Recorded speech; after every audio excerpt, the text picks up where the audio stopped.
ओम श्री गणेशाय नमः। मृत्यु जीवन का सबसे बड़ा सत्य है। मरने के बाद मनुष्य की आत्मा को यमलोक तक पहुंचने के लिए कई की मुसीबतों का सामना करना पड़ता है। यदि आप भी इसके बारे में जानना चाहते हैं तो आज हम आपको इसके बारे में बताएंगे। तो चलिए जानते हैं कि मृत्यु के बाद का सत्य क्या है। मृत्यु एक ऐसा सच है जिसे कोई भी झुठला नहीं सकता। हिंदू धर्म के अनुसार मृत्यु के बाद मनुष्य को स्वर्ग या नरक की प्राप्ति होती है। पुराणों के अनुसार जो भी व्यक्ति अच्छे कर्म करता है उसके प्राण हरने देवदूत आते हैं और उसे स्वर्ग ले जाते हैं, जबकि जो मनुष्य जीवन भर बुरे कर्म करता है उसके प्राण हरने यमदूत आते हैं और उसे नरक में ले जाते हैं।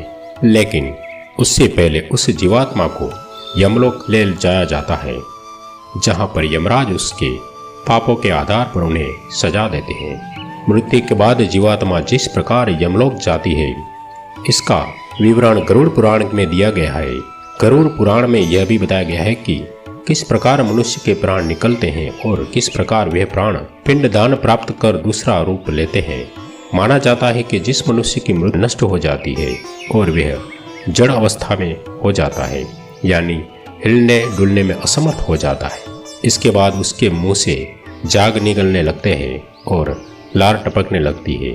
पापी मनुष्य के प्राण शरीर के निचले भाग से निकलते हैं। उस समय दो यमदूत आते हैं। वह बड़े ही भयानक नेत्र वाले तथा पास दंड को धारण किए हुए नग्न अवस्था में होते हैं। वे अपने दांत किटकिटाते हैं। यमदूतों का मुंह टेढ़ा मेढ़ा होता है और नाखून ही उनके शस्त्र होते हैं। ऐसे भयानक यमराज के यमदूतों को देखकर मनुष्य मलमूत्र का त्याग करने लग जाता है। उस समय शरीर से प्राण पैर के अंगूठे के मार्ग से निकलते हैं, जिन्हें यमदूत पकड़ लेते हैं। यमराज उस व्यक्ति के प्राणों को पास गले में बांधकर उसी क्षण यमलोक ले जाते हैं, जैसे राजा के सैनिक दंडनीय प्राणी को ले जाते हैं। उस पापी जीवात्मा को थकने पर भी आराम नहीं करने दिया जाता है। इतना ही नहीं, यमदूत उस पापी आत्मा को यमलोक की यातनाओं के बारे में भी बताते हैं, जिसके बाद वे पापी जीवात्मा अपने पापों के साथ यमलोक में प्रवेश करता है। उसे यमलोक में कुत्तों से कटाया जाता है और गर्म चीज़ों पर भी चलाया जाता है। वह भूख प्यास से भी तड़पता है। तब यमदूत उसकी पीठ पर चाबुक मारकर उसे आगे ले जाते हैं। वह आत्मा अंधकारमय मार्ग से यमलोक में प्रवेश करती है।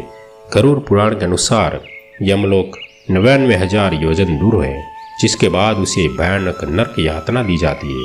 इससे वह जीवात्मा यम की यातना देखकर यम से आज्ञा पाकर कुछ देर के लिए आकाश मार्ग से होते हुए अपने घर को आती है। घर पर आकर वह आत्मा फिर से अपने शरीर में जाने की कोशिश करती है, लेकिन वह आत्मा यमदूतों के पास से मुक्त नहीं हो पाती। उस जीवात्मा की पिंडदान से भी तृप्ति नहीं मिलती, जिसके बाद वह फिर से यमलोक को जाता है। जिन लोगों के पुत्र आदि पिंडदान नहीं करते हैं वे आत्मा प्रेत योनि में चली जाती है। गरुड़ पुराण के अनुसार 10 दिनों तक पिंडदान अवश्य करना चाहिए। उस पिंडदान के प्रतिदिन 4 भाग हो जाते हैं। उसमें 2 भाग पंच महाभूतों की पुष्टि के लिए होते हैं, तीसरा भाग यमदूत का होता है और चौथा भाग प्रेत खाता है। 9वें दिन पिंडदान करने से प्रेत का शरीर बनता है। 10वें दिन पिंडदान करने से उस प्रेत को चलने की शक्ति प्राप्त होती है। गरुड़ पुराण के अनुसार शरीर को जलाने के बाद फिर से हाथ के बराबर का शरीर उत्पन्न होता है। वही यमलोक के मार्ग में शुभ और अशुभ फल को भोगता है। पहले दिन पिंडदान से सिर, दूसरे दिन पिंडदान से गर्दन, तीसरे दिन हृदय, चौथे दिन से पिंडदान से पीठ, 5वें दिन के पिंडदान से नाभि, 6ठे और 7वें दिन के पिंडदान से कमर और नीचे का भाग, 8वें दिन के पिंडदान से पैर, 9वें और 10वें दिन के पिंडदान से भूख प्यास की प्राप्ति होती है। ऐसे पिंड शरीर को धारण कर भूख प्यास से व्याकुल प्रेत 11वें और 12वें दिन का भोजन करता है। यमदूतों के द्वारा 13वें दिन प्रेत को बंदर की तरह पकड़ लिया जाता है, जिसके बाद वे प्रेत भूखा प्यासा अकेला ही यमलोक को जाता है। यमलोक का रास्ता 86,000 योजन है। उस मार्ग पर प्रेत प्रतिदिन 200 योजन चलता है। इस प्रकार वे 47 दिन लगातार चलकर यमलोक पहुंचता है। तो भक्तों, इस प्रकार से गरुड़ पुराण के अनुसार जैसा मनुष्य कर्म करता है उस प्रकार से उसे उसकी गति होती है। अगर पुण्य कर्म करता है तो उसे स्वर्ग की प्राप्ति होती है, और पाप कर्म करता है तो उसे यमदूतों द्वारा यमलोक की यात्रा को ओर जाना पड़ता है। आशा करते हैं वीडियो पसंद आई होगी। कुछ कमेंट है तो कमेंट बॉक्स में लिखिए। मिलते हैं ऐसी नई वीडियो के साथ, तब तक के लिए जय श्री कृष्ण।